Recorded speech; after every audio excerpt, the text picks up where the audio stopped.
दोस्तों, civil education channel पर आपका स्वागत है। आज हम पढ़ रहे हैं राजस्थान का भूगोल और राजस्थान के भूगोल के अंदर भी क्या पढ़ रहे हैं, राजस्थान भूगोल के अंदर पढ़ रहे हैं मध्य अरावली, क्योंकि उत्तरी अरावली की जो चोटियां थी वो हमने कंप्लीट कर ली और मध्य अरावली के बारे में भी कुछ बातें हमने पिछली क्लास में देख ली।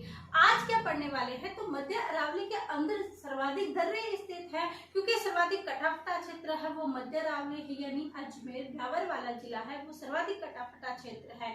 तो यहीं पर क्या है, दर्रे दर्रे यानी जब दो पहाड़ियां होती है उनके बीच सकरा मार्ग हो जाता है, गाठी बन जाती है, तो वो कौन सा मार्ग है, तो वो मार्ग हमारा कौन सा है, उसे क्या कहेंगे, दर्रे, गाठी, नाल, ये तीनों एक ही शब्द है, ये कहते हैं। तो ब्यावर जिले की जो प्रमुख दर्रे हैं, कौन कौन सा दर्रा किन किन को जोड़ता है, ये वाली चीजें हम आज की क्लास में कंप्लीट करने वाले हैं।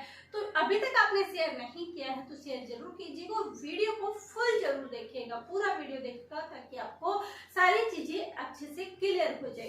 अब ब्यावर जिले के अंदर सबसे पहले हमारा आता है बर दर्रा, और ये है ना एग्जाम में बहुत बार पूछा गया है, बर दर्रा कहाँ पर स्थित है, तो बर दर्रा हमारा कहाँ पर स्थित है, ब्यावर में स्थित है। और ये NH यानी नेशनल राष्ट्रीय मार्ग है वो कितना है, 14, कितना है, 14 नेशनल हाईवे है यहाँ पर, उनके कितना है, 14 के ऊपर है, कितना है, बर दर्रा ब्यावर के अंदर है, जो कि राष्ट्रीय राजमार्ग नेशनल हाईवे कितने पे है, 14 पे है। और इसका जो नया नाम है, इसका जो नया नंबर है, नया जो नाम है वो कितना है, 25, कितना है, 25। तो बर दर्रा कहाँ पर स्थित है, ब्यावर के अंदर है, और जो कि नेशनल राष्ट्रीय राजमार्ग यानी राष्ट्रीय राजमार्ग 14 से गुजरता है, यानी उसका नया नंबर कितना है, 25। ये किस बारे में देख लिया, हमारे बर दर्रा में, जो कि हर एग्जाम में पूछा जाता है। उसके बाद बर देख लिया, उसके बाद आता है परवेरिया दर्रा, कौन सा दर्रा, परवेरिया दर्रा। और ये परवेरिया दर्रा भी कहाँ पर स्थित है, ये भी ब्यावर में स्थित है। क्यों, क्योंकि हम तो पढ़ ही कौन से रहे हैं, ब्यावर के दर्रे। सर्वाधिक जो दर्रे हैं वो कहाँ पर हैं, यहीं पर कहाँ है, ब्यावर के अंदर है।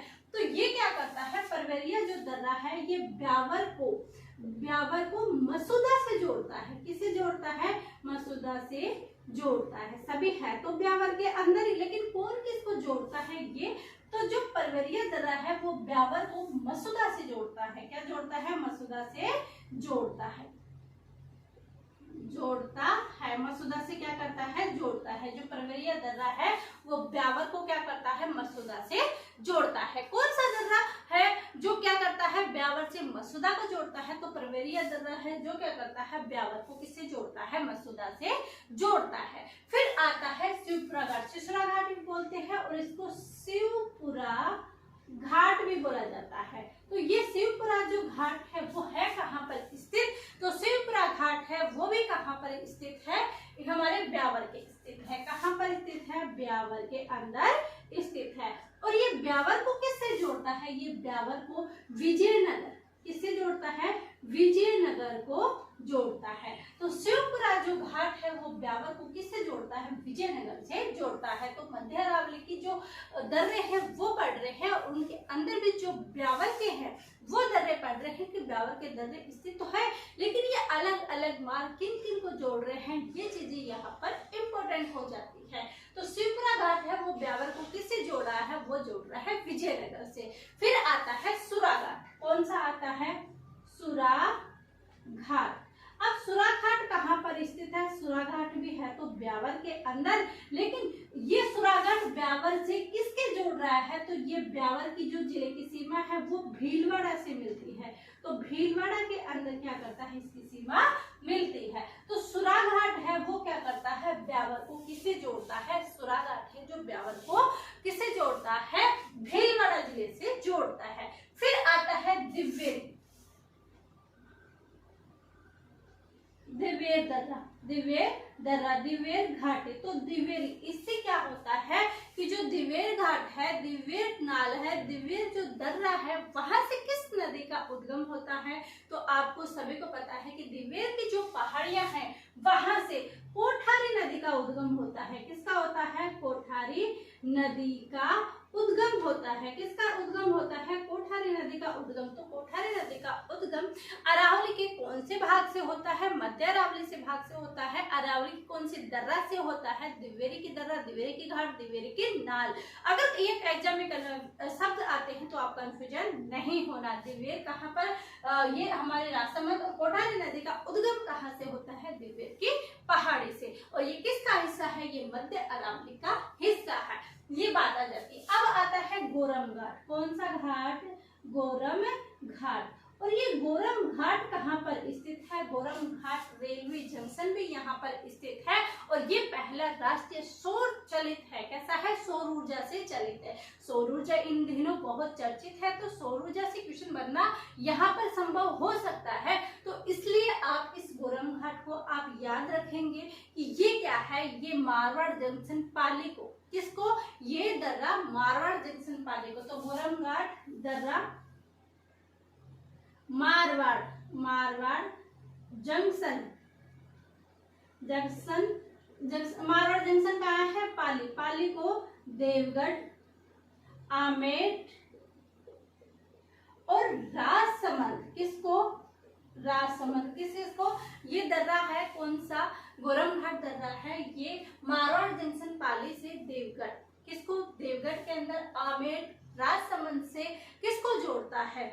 दर्रा मारवाड़ जंक्शन पाली को, किसको? मारवाड़ जंक्शन पाली को देवगढ़, आमेर, राजसमंद से जोड़ता है। किसको जोड़ता है? पाली को किससे जोड़ता है? आदेव, ये राजसमंद को जोड़ता है। तो जो गोरम घाट है वो क्या करता है? यहाँ रेल मार्ग है, उस रेल मार्ग क्या है? पाली को देवगढ़, राजसमंद से जोड़ता है। तो कौन सा जंक्शन हो जाएगा? ये मारवाड़ जंक्शन हो जाएगा। ये गोरम घाट दर्रा हो जाएगा, जो रेलगाड़ी मार्ग के थ्रू इनको जोड़ा जाता है। ये बातें यहाँ पर हो जाती है। और राजस्थान जो रेलगाड़ी के द्वारा जोड़ा जाता है, तो ये गोरम घाट रेलवे स्टेशन, ये गोरम घाट रेलवे स्टेशन है, वो राजस्थान का प्रथम सौर ऊर्जा, किससे? सौर ऊर्जा से प्रकाशित रेलवे स्टेशन है। किससे है? सौर ऊर्जा से प्रकाशित रेलवे स्टेशन है। कौन सा स्टेशन है? गोरम घाट। गोरम घाट क्या करता है? ये पाली को किससे जोड़ता है? राजसमंद से जोड़ता है। और गोरम घाट रेलवे स्टेशन जो राजस्थान का फर्स्ट सौर ऊर्जा से प्रकाशित रेलवे घाट है। और एक और आ जाता है हमारे कामली घाट। और ये कामली घाट भी कहाँ पर स्थित है? ये हमारे ब्यावर के नहीं है, ये पाली को, ये तो गोरम घाट किसको जोड़ता है? ये पाली को जोड़ता है, किससे? राजसमंद से। और दूसरा जो कामली घाट है ये भी क्या करता है? ये भी हमारे पाली को किससे जोड़ता है? राजसमंद से जोड़ता है। किसको? पाली को। किसको? पाली को राजसमंद से जोड़ता है। पाली को राजसमंद से जोड़ता है। तो ये हमारे दर्रे हैं। इसके अंदर गोरम घाट और कामली घाट, क्या यहाँ पर आप कर सकती हो कि जो गोरम घाट और कामली घाट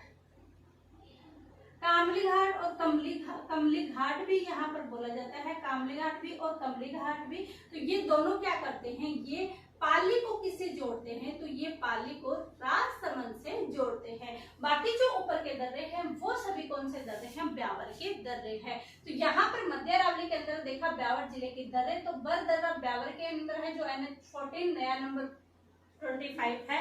उसके बाद हमने परवरिया दर्रा देखा, जो कि ब्यावर को मसूदा से जोड़ता है। यहाँ पर ये क्वेश्चन यहाँ मिलान के आ सकते हैं कि कौन सा दर्रा कहाँ पर स्थित है। दूसरा ये पूछा जा सकता है कि कौन सा दर्रा है वो किसको मिलाता है। तो बर दर्रा ब्यावर में है, जो NH14 से नया नंबर 25 है। परवरिया दर्रा ब्यावर को मसूदा से जोड़ता है। फिर आता है शिवपुरा घाट, जो कि ब्यावर में है, विजयनगर से जोड़ता है। सुरा घाट ब्यावर में है, जो कि भीलवाड़ा से जोड़ता है। दिवेर दर्रा जो कि कोठारी नदी का उद्गम होता है। गोरम घाट, कामली घाट कहाँ पर स्थित है? ये पाली को किससे जोड़ते हैं? राजसमंद से जोड़ते हैं। अगर आप इन दोनों को भी लिख लोगे तो आपकी चीजें क्लियर हो जाएगी। तो ये हमने ज्योग्राफी के बारे में कुछ पॉइंट देखे। अब कल की क्लास के अंदर हम दक्षिणी अरावली पढ़ेंगे और दक्षिणी अरावली के बारे में इस क्लास के अंदर फुल डिटेल से जानने वाले हैं। इसके साथ ही यदि आप PTT BSTC रेट एग्जाम की तैयारी कर रहे हो या जिसमें भी ज्योग्राफी की क्लासें ज्योग्राफी पूछी जाती हो, उसके लिए क्लासें बेहतरीन साबित हो सकती है। बस फर्क इतना पड़ता है कि आप कितने मनन के साथ, आप कितने ध्यान के साथ क्लासें लेते हो, कितने अच्छे से याद रखते हो, कितने अच्छे तरीके से आप इनको सुनते हो, डिपेंड ये करता है। ये नहीं करता है कि ये प्लेटफॉर्म छोटा है तो यहाँ से आपके क्वेश्चन पुटअप नहीं होंगे। प्लेटफॉर्म मायने नहीं रखेगा, मैटर मायने रखेगा। और मैटर से भी ज्यादा इंपॉर्टेंट रखता है कि कितने ध्यान से, कितनी लगाव से, कितनी आप एकाग्रता से आप पढ़ते हो, कितना आप याद करते हो। याद करने से भी ज्यादा इंपॉर्टेंट है कि आप रिवाइज को कितना महत्वपूर्ण देते हो। ये बातें हो जाती है। तो इन चीजों को आप करिए और हो सकता है कि इनमें से क्वेश्चन 100% आने की संभावना है, क्योंकि जब हम ज्योग्राफी कंप्लीट पढ़ लेंगे तो क्वेश्चन बाहर से नहीं जाने वाला। ये चीजें यहीं पर होती है। कंप्लीट मिलते हैं अब कल की क्लास में। इतने आप सभी को धन्यवाद। Thank you.